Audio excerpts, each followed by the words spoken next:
Som del Torre Vicenç. Torre Vicenç, a Lleida. Molt bé. Doncs quin projecte porteu? Portem un arc hockey. Amb aquesta vàlvula solenoide que funciona mitjançant un relé amb 12 volts.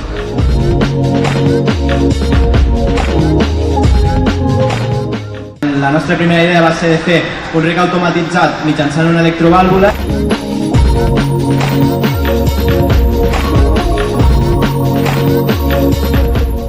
Deduir que podíem afegir, per exemple, un termòmetre, un sensor d'humitat de l'aire, també vam afegir un sensor d'irradiació, i aquest últim vam tenir el petit repte que no en venien de comercials i el vam crear nosaltres mateixos amb una resistència lumínica.